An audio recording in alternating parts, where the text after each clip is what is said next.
Yo, it's your boys here again. As you heard from the intro, you ready to combat sports and chill? Yep. Shane here, Trent, Hugh. How are we? Very good.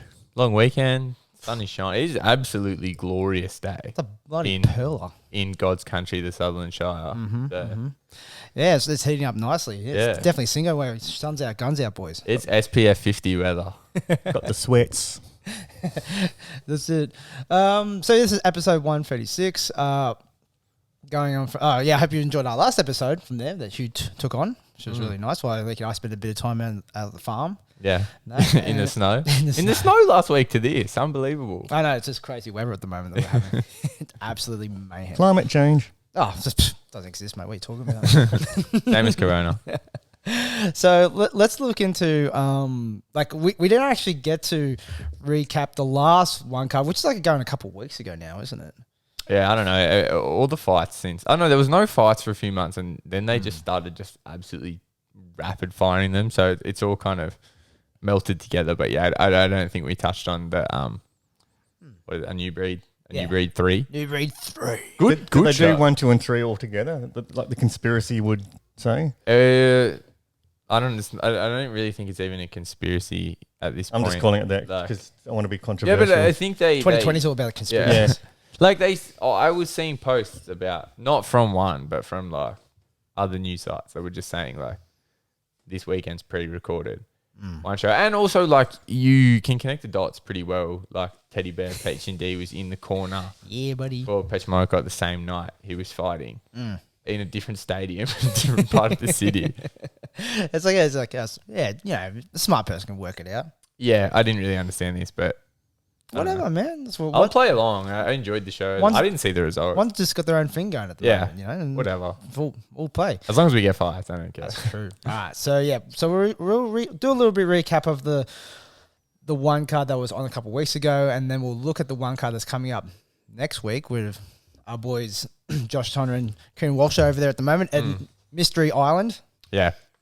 So, going on down the card, there was some pretty good card. It was mostly, if I'm just looking here, it was all like Muay Thai and kickboxing. There's that one fucking god awful MMA We'll fight. talk about that one as well. But we had Blanc Pinoy in a featherweight tilt in a Muay Thai match with Yurik Davian. And this was a good one. It actually ended up being a finish as well. How'd it look from the onset though?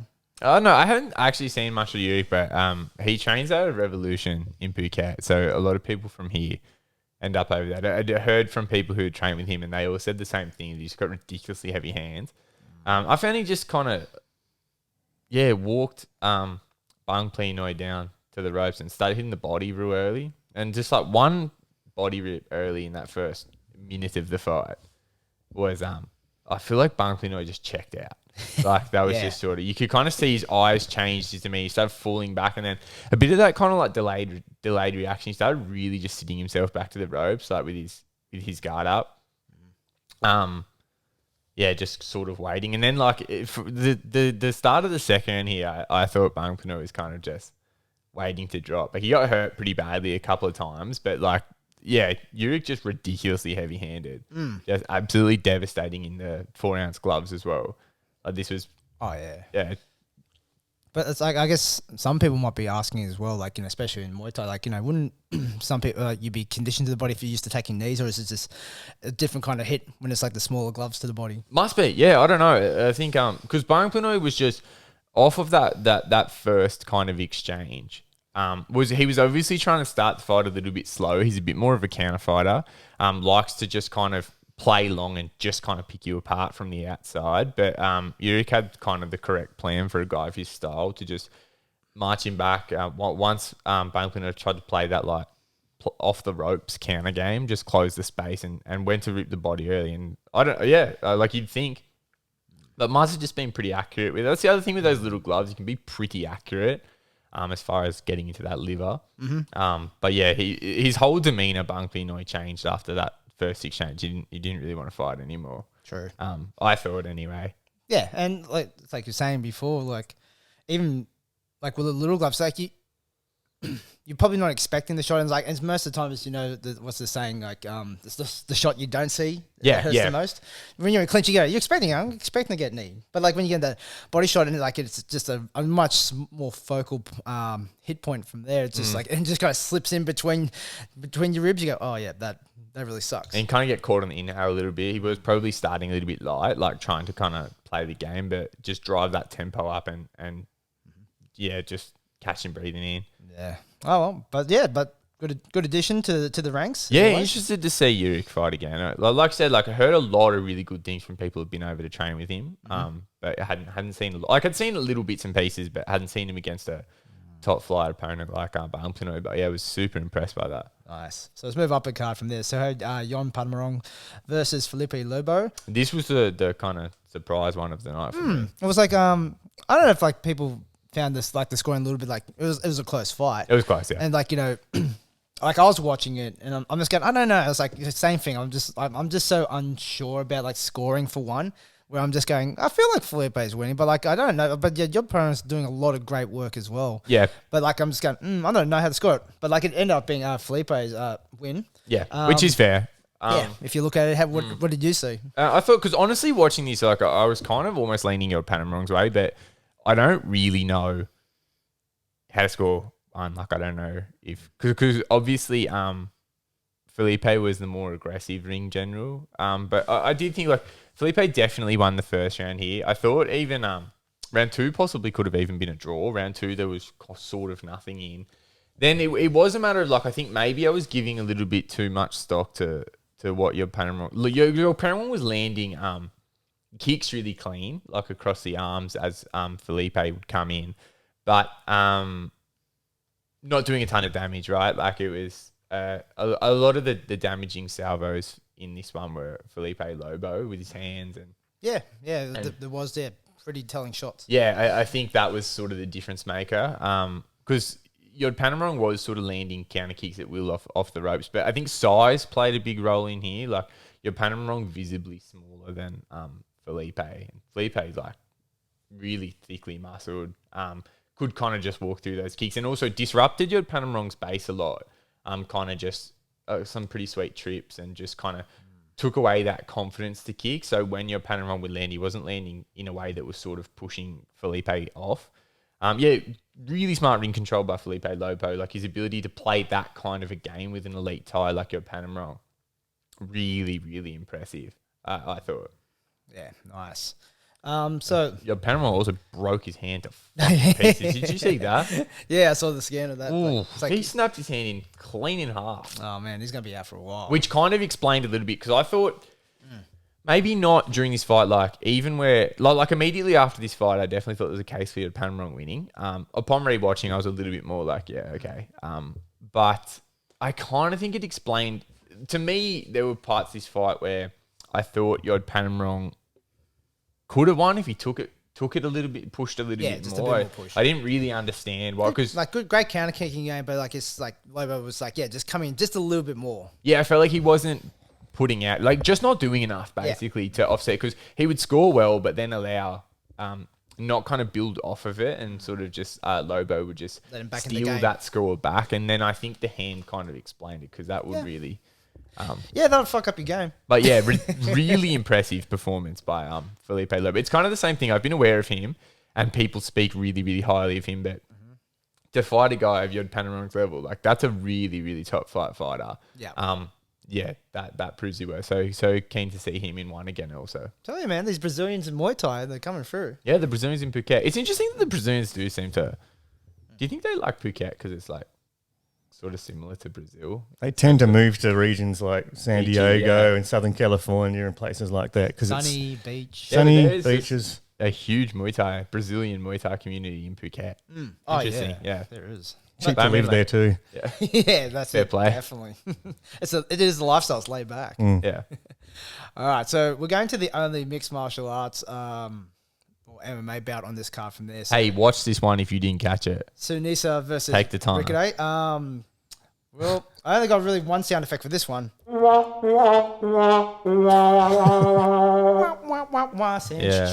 Trombone. That was awful.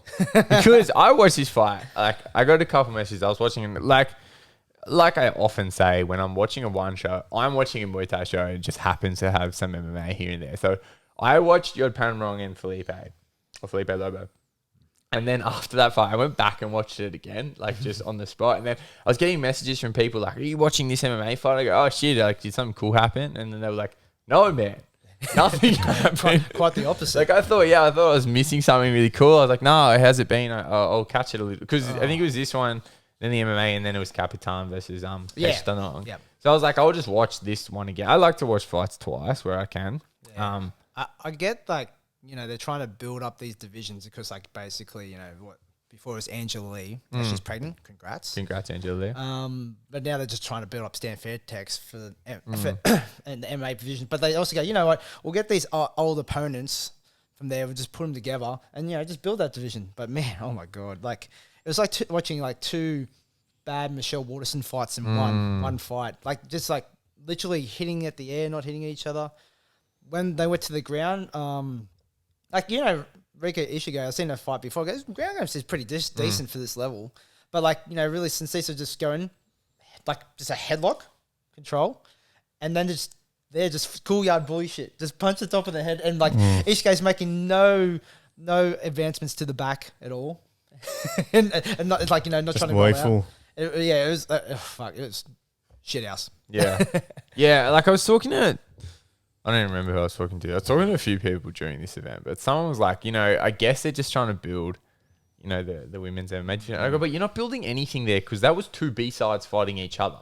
Yeah. Right? Like when you're watching Stan Fairtex fight someone from the bus stop, you understand what they're doing. Like you've got the A side, someone that's just going to walk over someone else and they're going to build that name. But here, like, you gain nothing from this. Like, it's not, no one comes out of this as like a marketable commodity. It just makes you not take their MMA seriously. Yeah, I didn't. Definitely not. It's just, I don't understand what one's thinking. They've spent all this money on big names from different elite sports, you know, like Muay Thai and grappling and BJJ, and they're just all sitting on the sidelines. Why aren't they pushing them during COVID or? I don't know. It's just hard. I guess for like, I don't know. Like, especially in like in the MMA realm, like the last few cards in one watching the MMA, I liked it actually. Like, especially like I'm a Y2K fan now. that's my guy for MMA, and like they were good competitive matches. But like this one in particular, and the same thing. I guess it's like women's MMA is still a bit far behind, especially when you're going into organizations that don't have the top flight talent. Yeah. And going into culture, like MMA in general is kind of a step behind some other parts of the world as well. Yep. But yeah, this was just fucking waste. I mean, like I still haven't watched it. I saw enough. I just saw the highlights. If you saw the highlights, or if you watched the first couple minutes, you got the gist. I saw the lights. Yeah, the lights. There's nothing high. I don't know. I saw the summary. I don't know what you'd even call that. That was fucking shit. But yeah, it's like, for lack of a better word. If you're listening to this and go, I'll go rewatch some of these fights, definitely watch every fight except for the MA one. That sounds really bad. Especially as a girl fight. You go, this guy just doesn't like fucking women's MMA. Yeah, no, that's not it. That's not it, man. Hey, I'm still up for like, you know, Weilin Zhang versus Yoran Jacek as That's a fight of the fight. year. Fight of the year, you know? So yeah. Like, yeah, 100%. women's MMA is awesome, but that was just a shit fight. Just like there's a lot of shit. Of course. men's fights. Oh, then But that was two pre-amateur fighters.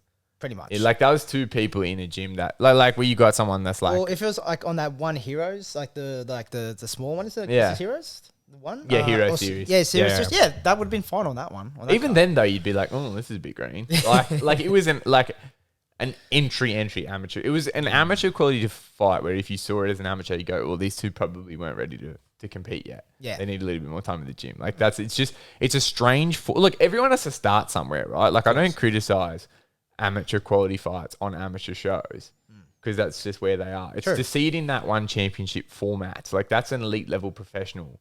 Yeah, and especially like with ones like, you know, business more like they said, or like they said, this is the House of Champions. Yeah, Everyone's a champion. Everyone's a champion. Yeah, They came from like, you know, having championships in other organizations. And that. yeah. All right, cool. So moving on. So we had a bantamweight kickboxing match from here.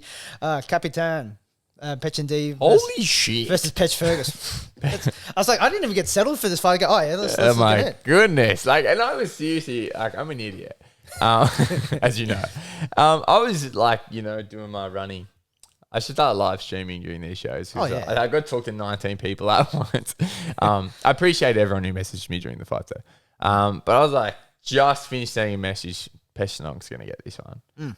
Oh, really? Yeah, I was explaining it. I was typing out my explanation. Like, I talked about it on here. I thought Peshnong's been fighting at an elite level in actual kickboxing for a number of years. Like, he was a regular on Kunlun Fight. I don't know, his Kunlun Fight slowed down. I don't know. When Kunlun Fight was the shit, Peshnong was fighting in Kunlun, and he did a big sort of... He's just coming off a big four-man tournament in China. Him and Tamanchai were on either side of it, and actually Peshnong made it through, and Tamanchai didn't in the end. Tamanchai got knocked out in his opening round, which is a bit of a shocker. But like, Peshnong's a legit kickboxer, and Capitan, who formerly was D-Select. Oh, yeah. He is an elite fighter and has just kind of come back. He's just still making his way through, coming back from a layoff. But not an experienced kickboxer, an experienced stadium Muay Thai fighter. Like, he just won the Lumpini title earlier in the year. So that was just my thought, was just like, Peshnong's a bit bigger as well. He tends to fight kind of more around the... Yeah, he looked it. Yeah, tends to fight more around 65, even I think hops up to 70 kilos now, which like Capitan can make 138 pounds, which is 63 kilos, you know? So no, not a huge guy. Peshnong's a lot bigger. And yeah, Peshnong just a lot more experience in the rule set, but fucking hell, who cares what I have to say?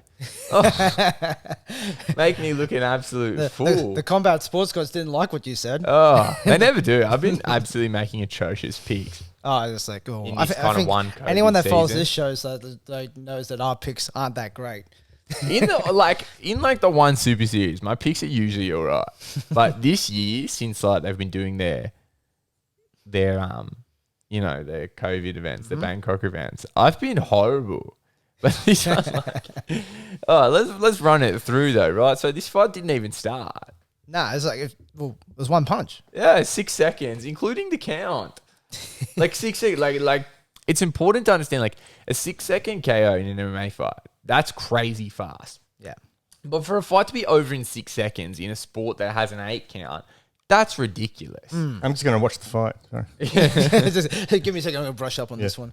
It's interesting though, because it was just so textbook from that Southpaw versus Orthodox. Just pat the hand down and thread that left hand over the top. It's just that kind of thing. It's almost one of those ones where you're like, it's too obvious. Like, you've got to dress it up. You can't go out and just... Like, that's just that textbook. Yeah, especially at this level. Pat down and throw. But like, he caught Peshnong smiling as well. Like, just... Came out loose and just caught him cold. Let's figure this out a bit. Yeah, just saw it. And look, that's it. You can't, no matter how experienced you are, you've got to be ready from the bell. That's what, like, Capitan just didn't fuck around, basically. Oh, that's it. Well, and like, you know, what can you say? Like, what they're calling it for the fastest Muay Thai knockout? Or was it just the fastest combat sports knockout? I think it just has to be. I think it's definitely fastest one Super Series knockout. I'm not sure what like the fastest. Well, it's like, you know, they Muay take Thai like, you knockout of know, all like time Guinness Book of Records. They try to do. I don't even know if they have a record for that. But like, you know, but then I see like Andrew Parham was like, wait a second. Yeah. It's like on my show, someone got front kicked to death. Yeah. That's our friend Joe. Yeah, that was interesting on the Simon Sydney show. Yeah, I remember that when it happened as well. Yeah, that was quick. That was about 2 seconds. Yeah, just straight off the bat, tip of the face, eat it. Yeah, but the only trouble with that one was I think they went through the whole 8 count. So the actual... See, this is what's crazy fast about Capitan versus Pestonong is like they actually got... Like, he stiffed him and, you know, ref only needed to count to 2 or something. The bell rung in 6 seconds, whereas a lot of the time in a really quick Muay Thai or even boxing KO, you're going to see there's the impact blow, but the fight's not waved off until the end of an 8 count, which is a little bit more of that one. So I think that's where it becomes. Yeah. It's when the fight was actually waved off, which this one was an end-to-end 6 seconds. So really, because same thing, this KO was about 2 seconds. Really, yeah. but the ref just... It's a good thing about some of the like the more experienced like Muay Thai refs there and that. As soon as they hit the guy, they go, nope, that's done. That was done as well. Like he was dead before he hit the floor. Yeah, it's like his head bounced off the ground as well. Kind of like these fights as well. It's. I always have this conversation with people, and like I often say like I like knockouts, right? Like they're cool, but sometimes I find them disappointing. Like as a competitor, I do.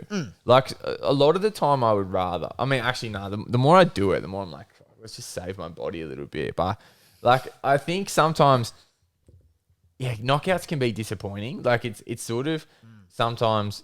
I don't know. I guess it's kind of the beauty of the art, right? Is the knockout like you can, and that's what makes it a fight that goes the distance exciting. Is that a knockout could have happened at any time? It's like more experienced people that used to watch combat sports from there. There's a fighter's like a story getting told from there. But like basically, you just open the book and the first page says the end. Yeah. Like there's a lot about this fight that would be really interesting to watch play out. I'd like to see it again and I feel bad. I don't like to see someone like Pechnamong not get started, like someone I'm a fan of. It's just, to me, it is quite, I don't know, it's like I don't know, you see opportunity, you seize it. Like I guess it just has that kind of like almost freak accident feeling more than, yeah. Once upon a time, there was a Muay Thai fight. The end. Yeah. and then someone ate the canvas. Fucking crazy though. It was a crazy fight. Capitan fought again last night, actually. Oh yeah? He's backing him up. Yeah, he fought Charmike Tong. Okay. Yeah, beat him. Yeah, nice. He's good. He's come back well. His first fights back after a bit of a layoff were like a series with Yogkumpon Sitmonchai at Lumpini. They fought for the Lumpini title back in January.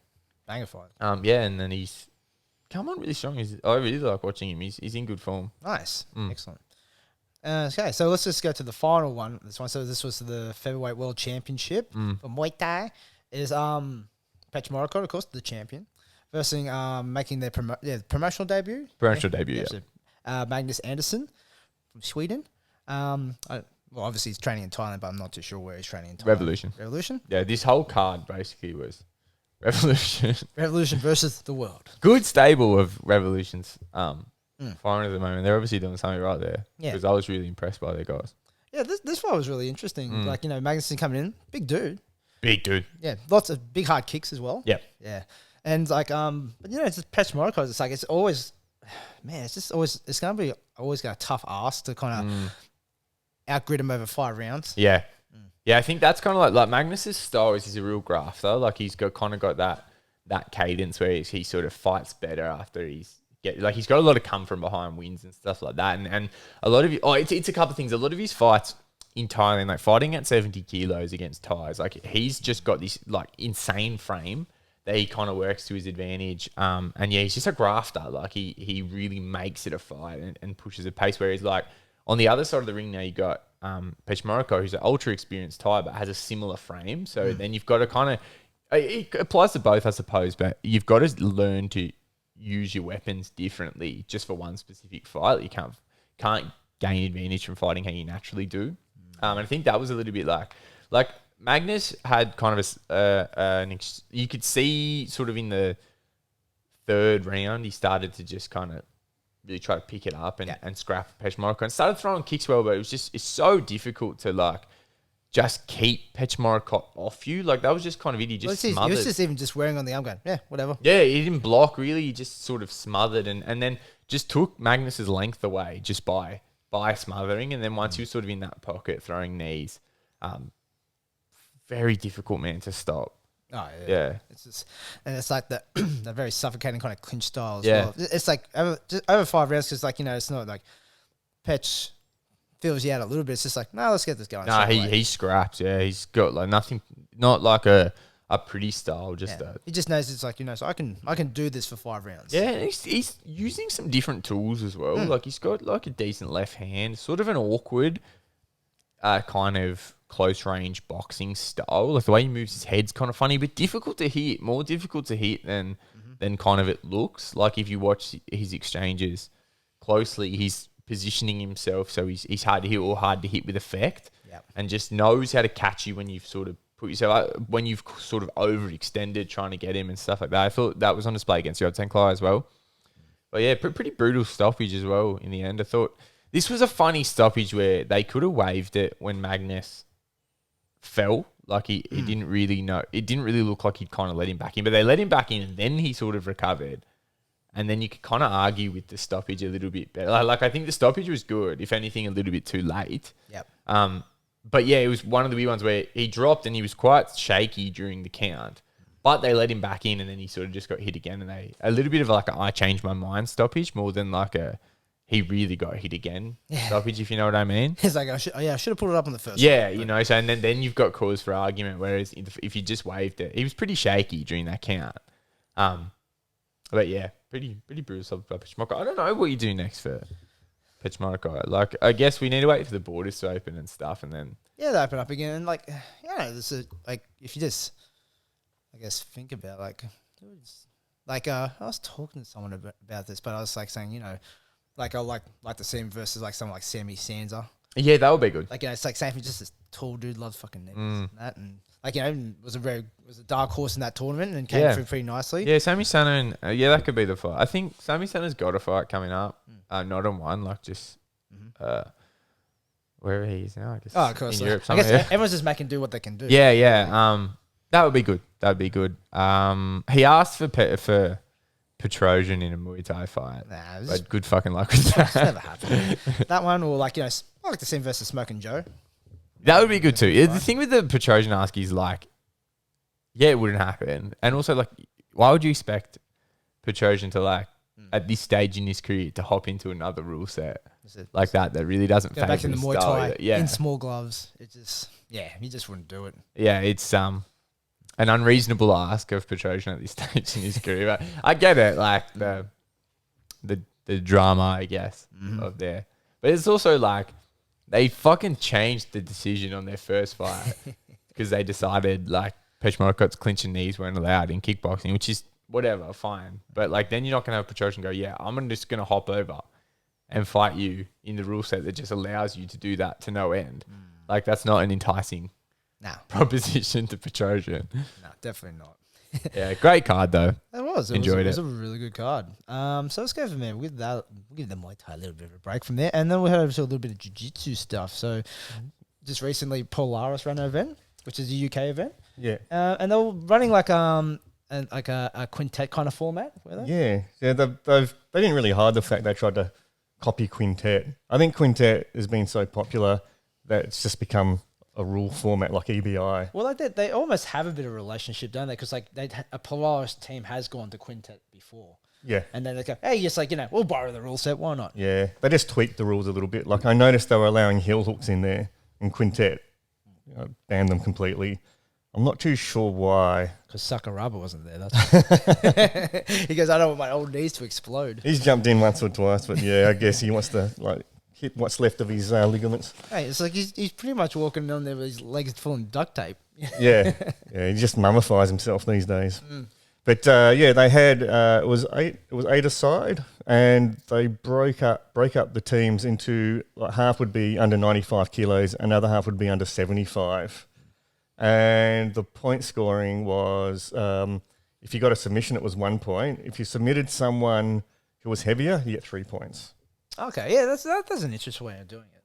Yeah, That's actually pretty good because, like, you know, against like world class dudes or like, you know, or like, you know, elite dudes, like it's so much harder to get wins if you're the much smaller dude. Yeah, 100%. I mean, it's a lot more difficult. And it's like there was only actually outside of the super fight with Fionn Davies, who's like, did she get ADCC last year? She was up there. She might have got silver. I can't remember now. But yeah, she's a world champion grappler. She had a super fight with. So they went with that UK and Ireland versus Europe kind of thing. Magdalena Loska. I'm not really familiar with her. But I know she's a European champion. That was a good fight. Fionn Davies got, I think she went to rear triangle, body triangle, got the rear naked choke, but she slipped into that really well. That was exciting, and there was only one other submission for the whole event. Oh, well. But, yeah, I know. Everyone wants to see the submissions, but it was still really good fights.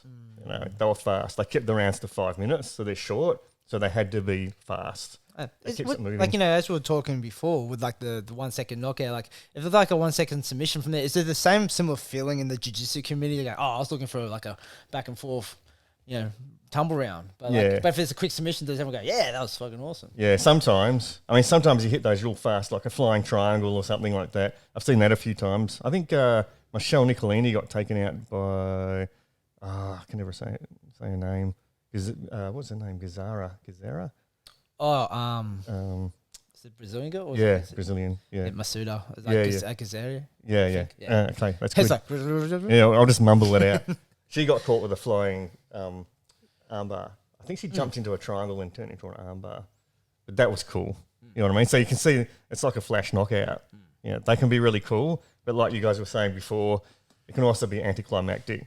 When you want to see a real battle, like, Gary Tonin match where there's just like heaps of scrambles and jockeying for position and almost tapping someone and not quite, and then moving to a better position.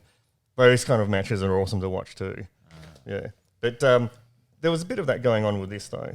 Even though most of them didn't finish with a tap, there was still heaps of Imanari rolls and, kind of get into X-guard positions for back takes and things like that.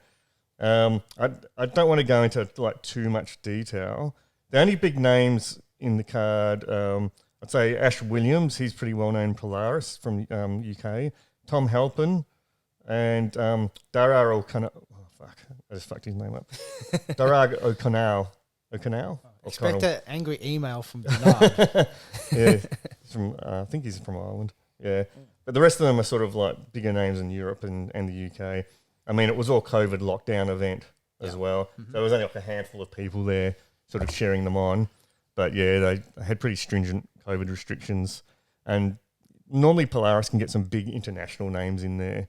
But occasionally they'll get a super fight with a former MMA champ, or they'll have someone from Danaher's squad in there. But there's none of that. I'm seeing less and less of it in recent years too, maybe because they're too expensive. I don't know. Well, I guess flights and paying people as well, it adds up. Yeah. But if they can sort of cultivate a really good, strong like UK and European scene, that'd be cool. Get some profiles happening. So it was the UK Ireland team that won it with, I think it was Tom Halpin. I'm just going to look that one up because it was the only... Ashley Williams and Marcin Held. That was a good one. That ended up as a draw. Let me help you out there, buddy. You can hear it. If you go to the side because it's condensed, it will totally get rid of all the noise. Fair enough. I found if you speak into it or across it, it works pretty good. Nice. So there was lots of draws, double eliminations. I'm just going to go through to the full time. Yeah. So Ireland, won against Europe. Tom Halpin was the man of the match because of his submission. He went to... I didn't get to watch that one. I didn't get to watch the whole thing because it went for 2.5 hours. I just want to find his recap that I've got written here. You can see how many draws there were because I have to keep scrolling to find it. That's right. He went to a triangle. So he really... he came up really fast. He went in this match against Dinu Bukale. I'm just going to say it like that. Bukale. I don't care. That's how I'm saying it. Yeah, fair. He came up fast underneath him and sunk a high elbow guillotine. High elbow guillotine is what I'm trying to say. But Dinu threw his legs over to pass, so he had to give up the choke. So he defended like that. But when he escaped, Halpin escaped into side control, and he went back into his guard again. Then he threw up a triangle. He shot his hips really high, threw on a tight triangle. And he tapped to it. So that was the only submission. But there were a lot of exchanges like that for most of the matches. Yeah. Like the ones I saw were pretty cool. Like what was the first one? Was a good one. That was against that was Ash Williams and Eduardo Teito Rios. You can tell he's Brazilian. Yeah. Just from the name. Oh, yeah. Yeah. So? Yeah. But, there was what was it? It was like a single leg X guard and he's trying to turn into a heel hook. and he passed over it to avoid the submission, and then time ran out. So, Imanari roll into an X kind of position, I guess. But yeah, it was pretty cool. It was a good event. It's on Fight Pass, so I'd still recommend watching it if you've got access to Fight Pass. And I think today they just had, I haven't seen any results for it because I know you just had it today. It was, wasn't Fight to Win. It was who's number one, I think. Okay. Yeah, I think Gordon Ryan was in that one. Craig Jones might have been in that event as well, from memory. But yeah, I might give a recap for that next week. Yeah, definitely.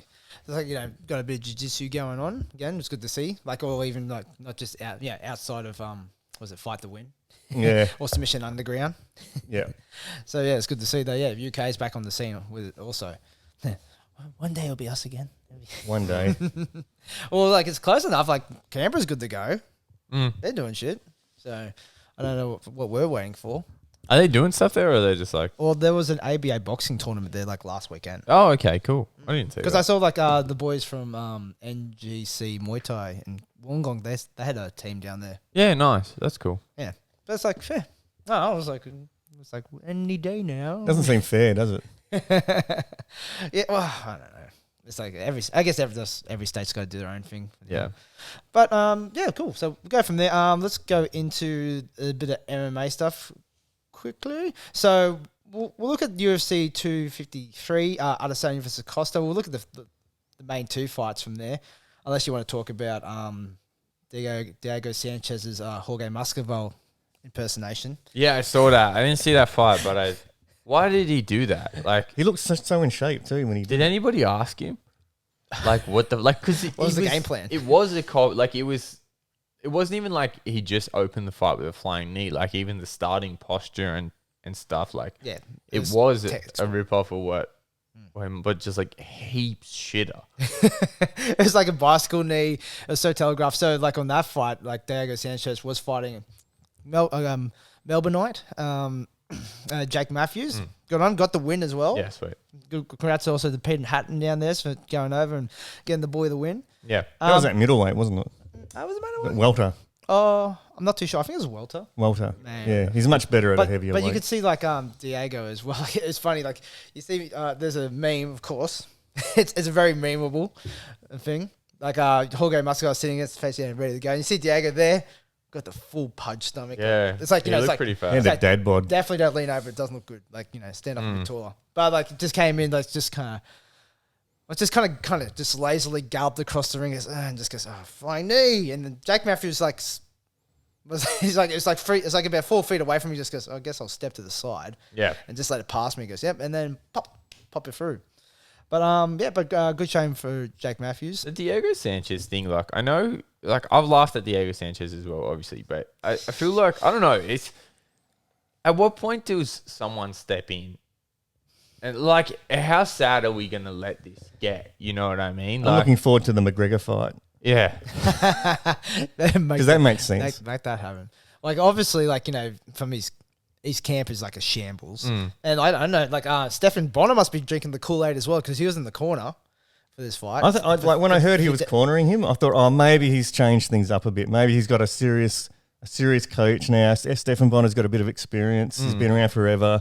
Maybe he'll switch things up, and then he just didn't do that. No, it looked exactly the same. It looked atrocious. But like, yeah, of course, like his training camp's that, and probably mentally he's probably not really there either. like this man is brain damaged. Oh, like, it is. like, He and is. people always come out with this like, Diego was always weird, and like Diego was always strange, but like he's glazy eyed and he stutters his words, and like he's struggles to form a coherent sentence. Like this isn't just like his sort of goofy antics. Like it's not even people making a joke or being mean. It's factual. He doesn't come across as normal. yeah, like when I want to know this about the sport in general. Like, what does it take for you to not pass your physical? Because someone has to get involved there. Like, or it ends like I know. Like it's hard not to like think of Diego Sanchez as a meme because it's funny. But like this ends really, really badly if it keeps going. This is like running parallels to like BJ Penn, like but like Diego Sanchez like probably even a little bit worse. Even worse, yeah. But it's also on the promotion. Like he's not a money draw. No. Obviously, he's hasn't won one. Well, except for that disqualification one where Michel Pereira kneed him in the face. He's had some not so bad fights not that long ago. Like he had a couple of okay ones around about the time that he beat the CM Punk guy, Mickey Gall. Oh yeah, Yeah, like he was looking okay then against some young opposition, but across the board in his last sort of 10 or so fights, he's 38 years old too. it's 30 years old, but also like won the Ultimate Fighter one. Like like That's a long time ago. no one else is in the game from that. not from that season, no. And even like I don't even know who the last guy before him to retire that left him is, but it was a while ago. It was a while. Right, like, and I don't know. I just feel like, to me, it gets to a point where, like, if you're, it says something about kind of the combat sports fandom in general that someone out there who's out there like that, like delivering a lot of causes for concern in like where they're at, and it just becomes like I get why everything Diego Sanchez does sort of becomes a meme because that's just how it is. But at what point does kind of I know it's just like a lack of accountability in this culture that like do you just let Diego Sanchez, like goofy Diego Sanchez, keep just trotting down to the ring, not in any semblance of shape, against young, hungry opposition like Jake Matthews?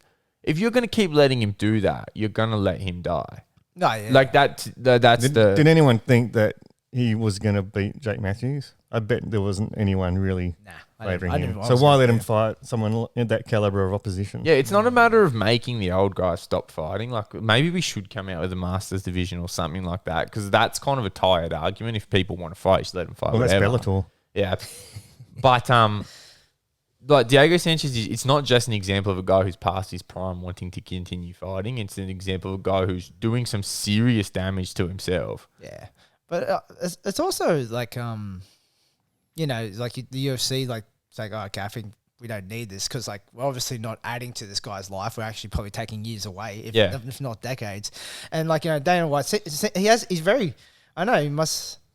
He just has like these favoritisms with these guys, like, you know, like the Iceman. Those guys, I don't want the Iceman fighting. They were like pretty good friends, but like he gets on like stands with some people. Goes, nah, he's not the fighting more. But like Diego Sanchez and BJ Penn, no, just let him go. And maybe it's because they don't have like you know, maybe they didn't make as much money in their careers as guys. I think it's like nostalgia too. There's got to be a nostalgia factor for the older fans trying to cling on to the older audience.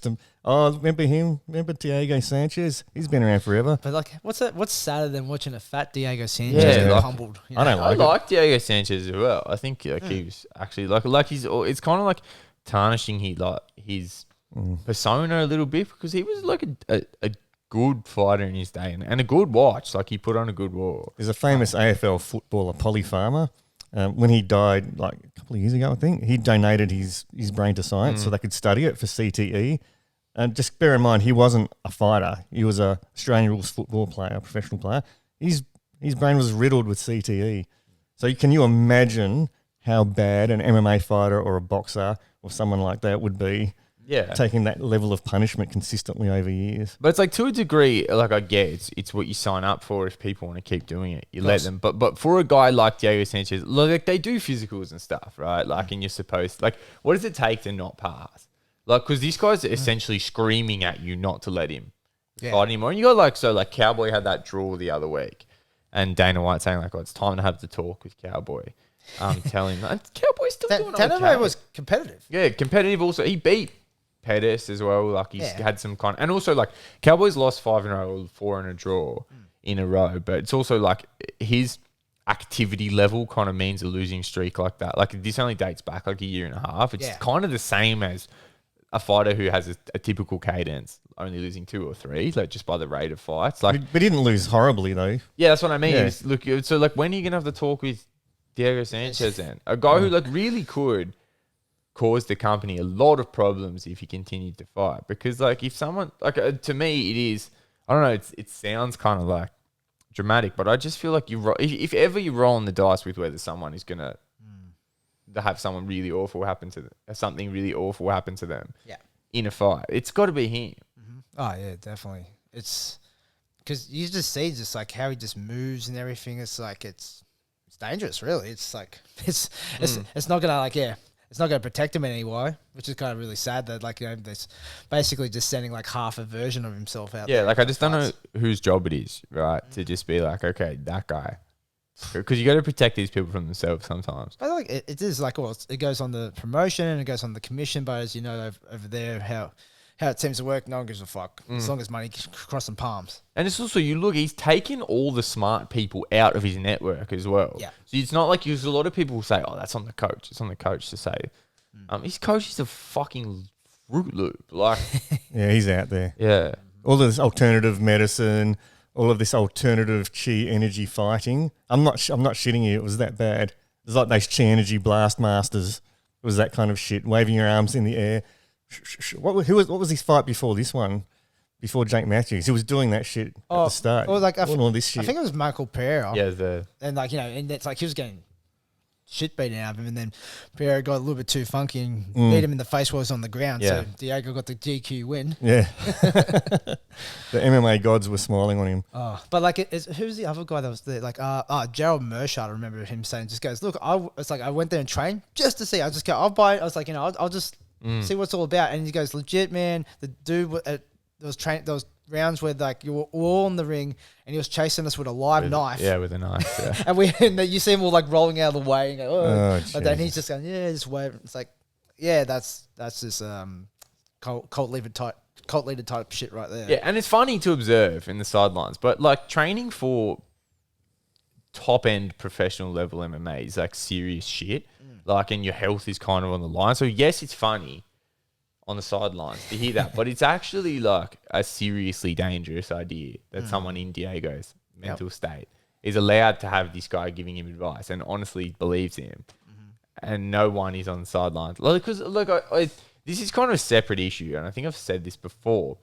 I think like becoming a registered trainer should be a little bit more of a process, and you should have to and that's across all combat sports, even at a local level. Well, even at a gym, how many people are coaching weight training and things like that? They don't know what they're doing. Yeah, and I mean, like, to let someone get into professional combat sports, you should have to know that they're represented by someone who has passed a certain boards approval. Like, we've observed this person's training. Like, doesn't mean they have to fit a certain training methodology mold or something like that. Just they've been assessed by someone who knows what they're talking about to say, like, yeah, this is someone we can trust to take care of a professional fighter. And you should have to have someone like that. If you don't, you need their backing to get them in, because this guy would not pass an assessment like that. And then definitely not. Diego Sanchez would not be allowed to It's compete. McDojo life kind of level shit. Yeah, 100% it is. Yeah, like, I just don't know why anyone is allowed to train. Like, just anyone can fucking train professional fighters if you have the gift of the gab and you can just convince people you know what you're talking about. You know why? America. You guys are right. Keep listening, please. That's it. So it's just that part of the card was just shit. Yeah, Shit watch. But the rest of it was like, that shit's sad. Yeah, let's talk about like the good fights. Good stuff. We'll just cover the top two, but like let me see. Yeah, we'll just do the top two, and then because we want to still do a little bit more one stuff coming up. So let's. There was just like two title fights on. So there's the vacant light heavyweight title now that John Jones vacated it against like the heir apparent Dominic Reyes. Arguably might have won the fight against John Jones in the last match. Yeah, interesting in that regard. Kind of felt like a bit of a done deal for Dominic Reyes. Sort of felt like he was just showing up to collect after. Yeah, it's like, I'm surprised I'm surprised they didn't slap an interim title on him going into the match. He goes, he's the champ anyway. Versus Jan Blachowicz from theirs. Man, really, like, this was a blowout. Like, well, both title fights were a blowout, which is kind of like weird to see in title fights, really. And I don't know, Dominic Reyes, well, I guess going into both these fights, I think the main theme was like game plans. Yeah. It was like the same thing. It just kind of seemed like it wasn't the right game plans to do. Like with Dominic Reyes, I got a feel for him like he's got a very high output style. He's a big dude, likes to throw a lot of kicks. Yeah. And probably after the John Jones fight and like, getting used to, okay, I got 5-round fights, maybe got to start slower. Or even as well, he just goes, you know what, this is fucking Jan Blachowicz. It's like, it's like, it's complacency, you reckon? Yeah, it could have been. Because like it just kind of seemed when Dominic Reyes never just kind of kicked out of gear. And like, and as soon as Jan, like even just like, he just threw like 2-3 kicks into Big Reyes. left kicks, really nice left kicks. And Reyes like, just goes, holy fuck. yeah. And like, you know, Reyes maybe as well, like it might have been mentally, like, you know, he's used to kicking dudes even against John Jones. He goes, I'm a better kicker. But then he felt like Reyes kicked and come back. He goes, oh, man, I think like this outside rage is, I can't be out here. Yeah, Yan kind of controlled that kicking distance. And also had like he would push Reyes to retreat and then catch him with that left kick as he was exiting the same way every time. Yeah, it's just like that kind of open guard exchange. Really, it's like it's just a blast of kicks, and then like also like Jan's just willing to like counter with like combinations, like weird combinations. Yeah, these little weird angles. Like that's where you kind of end up catching Reyes in the second round. Like, you know, just was it? I think it was like an overhand hook off a combination over the lead hand. Yeah, which is a good punch for like, you know, against the southpaw. Like everyone talks about like the straight down the middle, which is legit, but the hook. Off the lead's hook, that's a pretty good punch. Yeah, as well. I like that in opposite stance. It was interesting. Like, he did play for some awkward angles for an opposite stance fight because he was landing with the left kick like from his lead side, which is not typical. Usually you fight to the open side, but he was kind of closing his combos off with the left kick to the closed side, which you don't see that much, and you could see just by the nature of the opposite stance match. Rage was always retreating out to that side, outside Yan's lead leg. So Yan just whacked him with that left kick and really welted him up within the first round. Same thing with the punches. He didn't go for the conventional. Yeah. Yeah, and it's ended up like Jan Blachowicz, eh? He just takes the title. What's that? I posted on the Instagram the other day on the stories. Like, was that? I think in his like from 2014 to 2017, it was like it was 2-6 or something like that, or 2-8 in terms of his record. And then like from the 2017 onwards, he really turned it around. Yeah. And it's like he just kind of found his own way and just like it kind of quietly racked it up as well. Yeah, I thought he looked good here. I was kind of like, you know, a bit of a casual, as you know. Yeah. So I was like, okay, yeah, he's pretty good. Yeah, like, you know, just show some quality striking chops, and like it just opens up the division. That it's like, you know, and then we just see Rumble Johnson just kind of walk away, go, "Hey guys, remember me?" Well, this is a two-man division that the two men recently retired from. So one retired and one's left the division. So see what the fuck. Like, I don't know what happens. I wouldn't even be surprised if like Daniel Cormier goes, "Well, I got to put down this bucket of fried chicken," you know, and like, you know, just one more. Well, that's what kind of like he's been in the news this week, Cormier. Yeah. He's like, I would beat Jan Blachowicz. Like, he was breaking down, like, he's not that good. Well, you know, like, if I was fighting, I would beat him. And I'm like, I don't know, I don't really doubt it. But it's like, you could, but you know, it's like this is all talk at the moment. You just retired recently. You were old ass man though, so yeah, and like it's like, and honestly, like striking didn't look that great last time coming out. So we'll see. Well, it'd be interesting. Like in terms of people coming up with that vision, like light heavyweight, that's like not much. Yeah. But going into the main event there, middleweights, which looked like pretty promising. Israel Adesanya versus Costa. A lot of jarring back and forward before this fight. You know, Costa wearing the black belt out in front of white belt at Israel Adesanya. Man, you want to see like a textbook example of just making yourself look like a fucking idiot in far as from the promotion to like the end of this fight.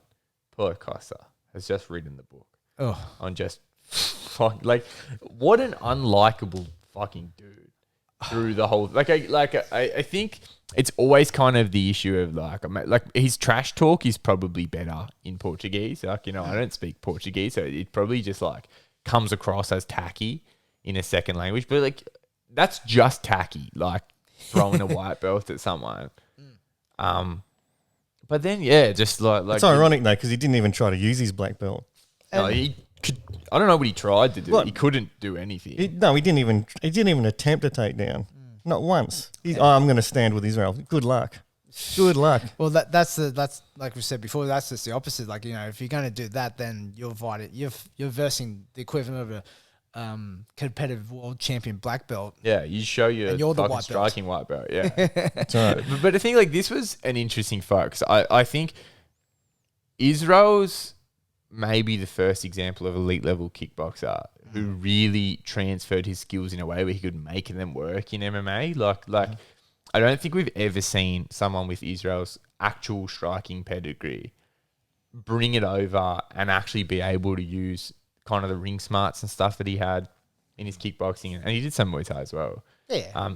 Because it's like his footwork and control game is just so many levels above most of the guys that he fights. Like I think even to the point where a lot of people watching don't really understand. Like because there was some, I think you would have seen this as well. There was some kind of frustrating responses to this fight. Like I saw so many people say things along the lines of, why didn't Paulo Costa do this? Or why didn't Paulo Costa do that? Paulo Costa should have done it. Paulo Costa couldn't do anything. He couldn't even move. Like that's what people don't understand. Like why did he just stand there? Because he doesn't know where the fuck to go. Like yeah, it just doesn't. It's like, well, like if you look at Paulo Costa's style, like how he is, like he's that, as I've, you probably heard like a lot of like breakdowns lately saying like he's a rhythm kind of fighter. Like if he can like get this, like just keep pumping out the jab from there, like then he just works off of that. But like you just saw that like Israel, he just basically just stuck his that rear hand down and just goes, nah, yeah, you're not allowed to have that. It's like, and then as soon as that happened, like he just goes, well, Paulo Costa goes, oh, I got nothing. I can't do anything. Yeah. But he didn't even attempt a level change. Like because every time he moved that. A bread and butter. It's a bread and butter. It's a timing thing. Even if Israel's throwing his hands, you can still change levels and at least attempt a single leg. It was the leg more than anything because Paulo Costa comes out every step and Israel had that really nice angle along just to the outside of the knee, but turned Paulo's leg purple in the first like 1 minute of this fight. And then you can see like all you need is that little bit of I think that's a little bit like for so long, the kickboxer to MMA mold was like the sprawl and brawler, but that's not Israel's. It's he shuts down your feet. He doesn't like it's like he doesn't even give you the freedom to engage. It's the way that like watch the angles that he controls like an outside perimeter on. It's that control is like, you know, he reached out to really physically control how you're going to look to open, but then also like it's that idea of like when you try to move, he's not there anymore. Like the way that he just controls those angles, keeps like Paulo stands really heavy on his feet as he enters. So Israel's just chopping that leg from the very beginning. So just building that punishment for engagement in Paulo's mind to the point where like Paulo tried to play it off by taunting and stuff, but his feet were glued to the floor and he wouldn't go anywhere. Like he just waited, like almost like he would just stand there and he started doing the ninja hands shit, trying to say like do the 52. Yeah, bad poker face. Just tried to say basically like he thought if he stood still, Israel would just do the same thing, like meet him in the middle, and then Paulo would get that kind of range where he could press Israel towards the fence. But Israel was just content enough to play that outside perimeter. Israel was good because he kept using his feints to throw him off too. Yeah. Every time he got to a position and feinted and didn't like it, he'd feint the other way. Yeah. And he deliberately left his chin out, deliberately to draw Costa in to his striking range, and it worked. It worked. It did. He was throwing jabs in empty air. Yeah. But that's kind of the two layers of it, is like he established a couple of really simple fundamental tools really early and then was constantly feinting off them. And you just have a man like Costa who's not an advanced striker by any, like he's physicality more than tactics. Just doesn't know where to go, where he can possibly go. He understands what the punishments are, like to the legs, to like covering those hands as he tries to enter, and then has him standing dead still. Like as Israel moves around him, he doesn't want to follow because that's where he's getting picked apart with the kicks. Yeah, just like Israel really had Costa deer in the headlights here, because this fight was like, I don't know, I wasn't really sure about kind of the hype on this fight. Like maybe I thought I hadn't seen enough of Costa, but I thought Israel was just going to eat Costa. He did his homework. Yeah, but I thought it was going to be kind of like, I thought Costa was solid and strong enough where this was going to be a later fight stoppage. I thought he was going to fade. Like I thought he was going to really try to scrap Israel. Yeah. Like, and there was probably possibly going to be some time up against the fence in the early goings of that fight. But he had absolutely nothing. Like this was one of the biggest total fight blowouts. He couldn't get an entry We've to ever get him seen. on the fence. Yeah. He just couldn't. Israel's takedown defense is underrated too. I think it's better than what people might think. He cut him off on different angles, like you're saying. But even if Costa wanted to get it like a double underhook on him and do that fence grind, he didn't know how to get in there. Well, like it's like it just never entered into that range. It's like it's that outside perimeter kind of work where like I was listening to Luke Thomas break it down. From there, like once they get into that, like behind the black line. So you got that, you got your octagon itself, but then there's a black line inside the octagon as an octagon, and that kind of gives you a perimeter like on the running track, as it calls it from there. As every time he hit the running track, Israel switched to southpaw, step back from there. Because I'm pretty, because I was looking at that, Costa has a good body kick and he's done a lot of work off it and kind of knows that when when Costa gets people to the fence, he goes to the body kick a lot. So, and especially when it's an open side exchange, it's just like too tempting. And he kept skirting off. So every time get to that black line, Costa, like clockwork, just goes, oh, body kick time. But Israel had two responses. He'd either catch it, which he did later, but most of the time what he did was he just goes like, he goes up, just let it, just draw back, circle off the same side as the kick from there, reset back into the middle, or reset back into space again, and just making Costa go, fuck, not confident throwing it anymore. Yeah, Israel shut that body kick down really nicely with his feet as much as with the actual ways he would physically deal with it. Like just not really give. Because if someone's a big kicker, you can kind of just take... I thought the story of this fight from the very onset was take the base away. Just kind of start to really just chip at the leg so he can't confidently kick. Or confidently move, really. But I think Costa as well is a guy... Like we talk a lot, like the kicking game in MMA is not super advanced. Like there's not a lot of big sort of middle kickers. Like people kind of throw high kicks and some guys are decent leg kickers. Even a decent leg kicker is not... That sort of calf kick is becoming sort of a thing. But there's not a lot of big body kickers in MMA. And Costa would kind of survive off of just being... Not survive, thrive, obviously. But he had success off of just having a big, confident middle kick. But also his whole way up... Remember he fought tons of southpaws? Yeah. He fought a lot of southpaws. So that kind of just... It was an advantage for his style to fight southpaws because he's a big right kicker. So it fired off to the open side. So fighting a guy like Israel who... can deal with kicks. Like he's fought a lot of elite kickers in kickboxing. That's automatically taking away like a big and fairly like fundamental part of Costa's game. That like just MMA fighters in general kind of don't deal with super well. Oh, no, not at all. It's like, and it's like you said before, like, the hype behind Costa seemed pretty big, but like really kind of not finding that many great opponents coming up, except for like Yoel Romero, but... Yeah, he had one win. One win. One decent win. One decent win. Yeah. But like even then, like you just got to remember with Yoel Romero from there, it's like he's just got a weird style that he just like he'll let you just do your game and he goes, oh, I'll just react off this. It's not actually he comes in with a game plan. He just goes, I'm Yoel Romero, I'm explosive as fuck and I can anyone. So like Costa was allowed to have his game played, and that's why it was such a close fight as well. Yeah, and it was a good fight. But then when you go versus someone that's like just so many levels above you in that kind of combat sports realm from there, and just totally shuts you down. Yeah, it just makes you realize the bigger gap that really Israel has at the moment for the rest of the division. Because even like Rob Whittaker, he fucking blew him out of the water. Rob Whittaker had a better showing than what Costa did though. If Cannonier beats Whittaker and Israel beats Cannonier, I think we can consider this division clean. Like, who else you got? No, you got no one. Like, who's done this shit faster than Israel has? Like, how long's he even been in the UFC? 4 years. Yeah. Which is pretty short time. Which is very short, considering he's at the top pinnacle now. For a rise like this, to not just rise to the title, but also get to a point where he's knocked over a couple of really solid contenders as well. He's about a win away from clearing. Like, if it plays out... Well, I mean, like, if Whittaker beats Cannonier, division's kind of clear. But if Cannonier beats Whittaker, he sort of emerges as... I think you'll end up seeing Israel and Whittaker again. Yeah, probably. Yeah. But it's like, just that tells you the division's clear too. They'll start moving through guys again. Israel's one title defense away from hitting through to the mainstream. Oh, yeah. Superstardom.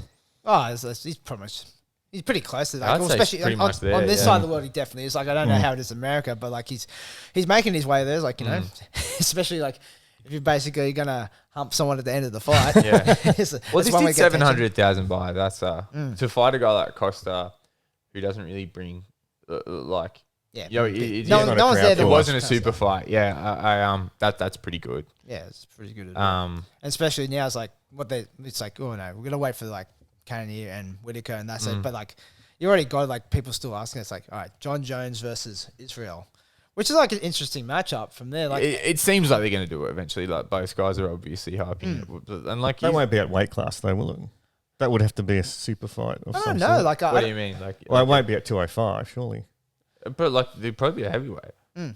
Israel says he'll go up to heavyweight and do it. Yeah. Yeah, probably. If Joe doesn't come back down, yeah. Okay.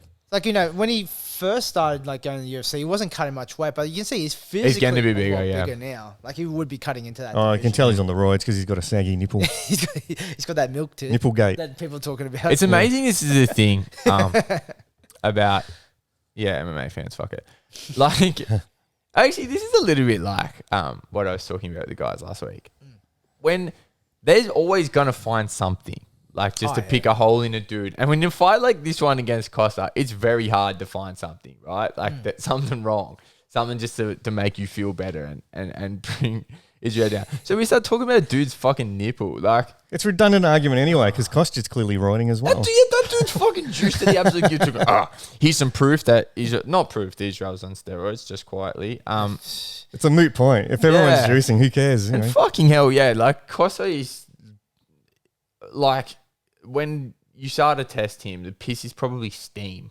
Like, you know what I mean? Like, Like acid Well, I blood. think like Israel addressed it on Errol Hines, but I didn't listen. But also like, you know, like when it always comes to like the medical stuff in there, like there's a YouTube cycle, I think it's the Octagon Doctor. So it's the doctor just goes, all right, let's look into stuff like, you know, like how did this arm break or like how did someone like break? He goes, all right, let's look at Israel's like, you know, like he's like, you know, this so thing of a gynomastica. So and then he at his end he goes, yeah, it is like, but like it's normal. It's like you don't need steroids for that. Like some people are just supposed to have more fatty tissue and something and it being asymmetrical, it's not symmetrical with the other side. He goes, that's normal. Like, you know, that goes as he goes the milk titty. From there, he goes, that's like, yeah, you don't need steroids for that. That can be just a natural occurrence. So like, you know, is he taking drugs or not? It's like I can't say. Is he not? I can't say either. But like it's like this is a normal thing that kind of happens to more people than you think. yeah, but just the idea that that's like just a definite indicator that he's on But steroids. that is just basically combat sports fans in general. It's like, oh, I know science because I did my research. And Bro just like science. these I saw a fucking YouTube clip. Dorito fingered dudes that just got to sit home and be like, ha, look at that. I could have done better than that. Yeah, that's it. It's like I got more titties than that guy. I would have. All right, so yeah, so that goes off at UFC 253. Hey, if you get a hold of those fights, go watch it. Like Israel, like yeah, I was sit down and watch his fights for UFC. Yeah. Like that's He's like one of the only MMA Yeah. fighters I'm legitimately interested in. pretty much Yeah. like I got a little roster of stuff now. It's nowhere near as big as it used to be, Yeah. but Israel is pretty much at the top of that list of Yeah. people I like to watch fight. Yeah. So let's just go into the last portion from here. So we probably won't be able to do a podcast before Josh's fight. Yeah. In one championship in Mystery Island, going around. It's a great fight. It's him versus Sam A. And Sam A has like been the man for a while. Yeah. Like I've Been around the fucking block, MMA. yeah. I just recently before we did the podcast, I just reviewed him versus Haggerty. Great fight. I forgot even Dope like fight. how like back and forth it was. Yeah. From there. Lost that fight, but then like you look at other fights he did like against recently like Australian Rocky Odin, yeah. and like that and just like with his style like it's such a it's a fast kicking style, Yeah. it's a speed style, and like he's getting older in that, but like he's still like hey, you still got it. Yeah. And the game plan like you saw from Haggerty was like we're just gonna make him work then he's more comfortably to work at. Yeah. Which is still hard. Yeah. Because like It's he's hard. still got a gas tank on him. Like he'll still put it on you. So how you reckon Josh style stacks up with Sam A? I think Josh had actually, at this point in Sam A's career, has a really good style to upset him. Josh is a goer. He's a high work rate fighter. He pushes a high pace. And he just, he wins fights. Like, Josh has his best fights, making things uncomfortable for the other guy, like forcing him to work in the gears he doesn't want to. I also think in recent fights, since he moved to start training with Kieran, he's allowed to not just win by charging forward, to disrupt his opponent's attack a little bit more, which will be quite important against Sam A. I think if I was to put this down to a couple of keys for Josh's style against Sam A, is I think there is a sweet spot for Josh in this fight in terms of range. I think along the outside is not where you want to fight with Sam A. You don't want to fight him at a kicking distance, and you don't want to fight him in a place where you have to make a sort of defined movement to come in. But you don't want to fight Sam A right up in his grill either, because he's tricky enough to find a way to shut that down. Where you want to fight. Where this fight is won for Josh is in the pocket. It's in that close range. I think it's got to be a matter of he's got to hold the fight at that distance. So I think it's key number one is fight this fight in the pocket.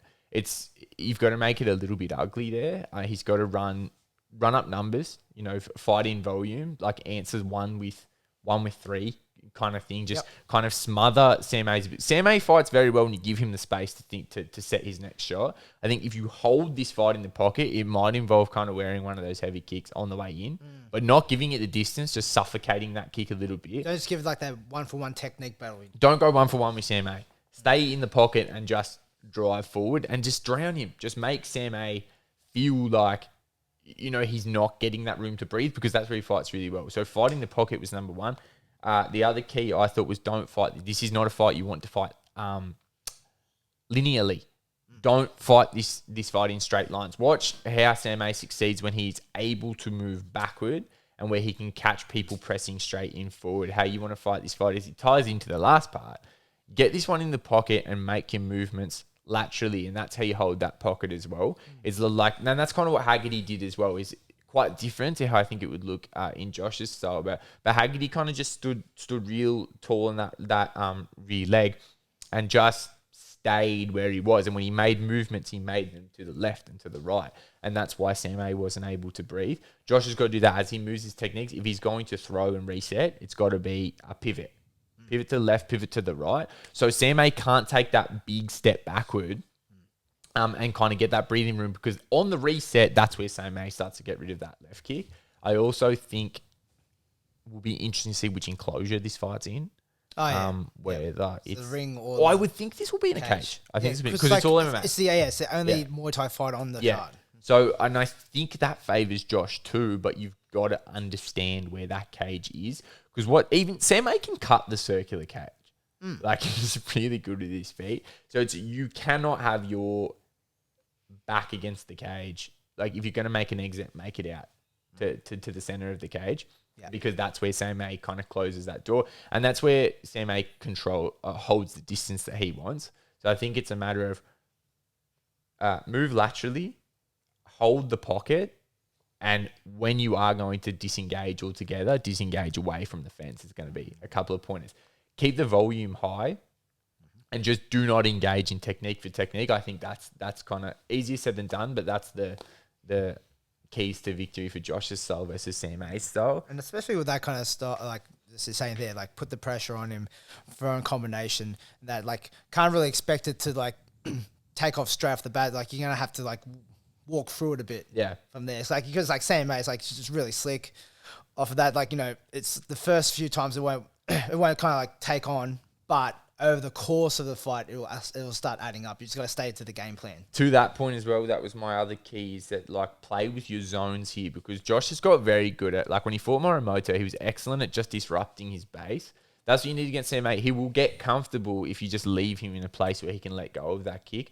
Go to his legs. He had a lot of little tricks about staying outside Morimoto's lead side.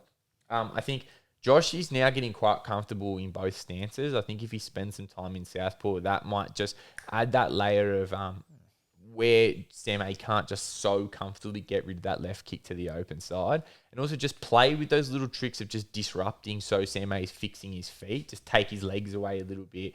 Get into the body, sort of like with punches as well. Don't kind of, because Sam A, he makes guys swing for his head, and that's how he controls that straight line as well, is he sort of just pulls back and lands the kick. So I think if Josh is switching up his target areas, throwing in volume and taking away Sam A's base, forcing him to reset, that's what gives him the chance to stay in the fight. Whereas if Sam A's got his base underneath him and he can just get rid of that kick and land at will, that's where Sam A just plays his game. Because Sam A's an elite fighter. He's still an elite fighter to this day, but definitely, an elder statesman. And as elite as he is, the book is written on him. And Kieran and Josh would have studied this to a T. So I think, it's going to be some fucking work for Josh. So this is going to be a hard fight, but I don't think like Josh would have it any other way. As we sort of like heard from the interview from the other week, that's how his whole life's been. Yeah, that's how he is. Yeah, so this will shock you. I'm picking Josh Tonna. Really? Actually, we picked Josh unanimously. I'm not asking the other two. Yeah, that's fair. I'll go pick Josh as well. Why not? Fucking no, Josh can win this fight. 100% Josh can win this fight. Cool. So remember, if you're going to watch this fight, it'll be on the One app. Yeah. Just got to go from there. And of course, like, if you're Australian, fuck you, better be supporting your boy. What's this? Yeah, I already went on this tirade last week. But yeah, let's just fucking support our own. Yeah, definitely. It's like, mate. It's like we got a lot of talent, but the guy's got a crack at the title. Yeah, So, for real. Mm-hmm. Okay, gonna pick a nicer guy ever. And had to graft for it as well. Like, it's not like he just went in and just like had a couple of gimmies and got like he went in and had that fucking tough one against Pet Dum, clawed his way back, and he's a deserving number one as well. Like, he had to go on a hot streak to get this shot. Yeah. Like, we really produced a number one contender in this show. Like, there's no gifts here. Definitely not. Just went and grafted for it. So yeah, I can't wait to watch this. I'm buzzing for this fight. Ever since I talked to him as well, like, I was really like we were on that call like outside of the talk for like probably another hour or up. Like, yeah, I'm absolutely buzzing for this Josh fight. Good. All right, so I think that's about it. I don't think there's much else to talk about. There was some good boxing, but I didn't watch it from there. What was the brothers? It was the The Charlo brothers. the Charlo brothers. Yeah, they had a good show. I still have to catch up on that fight. It's just like, like I get a lot of people go, did you watch this fight? This fight? Go, man, like, I can only watch so much combat sports. Yeah, that's kind of where I get as well. That one. And it's like, I got kids and shit. Wife doesn't like me watching it shit, and like when the kids are around either. So, but like, there's only so much content I can just get my hands onto. Or like really care about as well. Like, you don't want to just like you're so burnt out. True. That's it. I've gotten back into watching Adventure Time as well, so that's a preoccupying. That's taken up some of the time. Yeah. Definitely. All right, guys. So thanks for listening. So remember to like subscribe to all the platforms that are on. Leave good reviews as well. Okay. And as always, like, listen to us, share to other people if you like what we're doing. So yeah, help us out as much as you can. We appreciate it. Thank you. All right, guys. Catch you later. See ya. Us.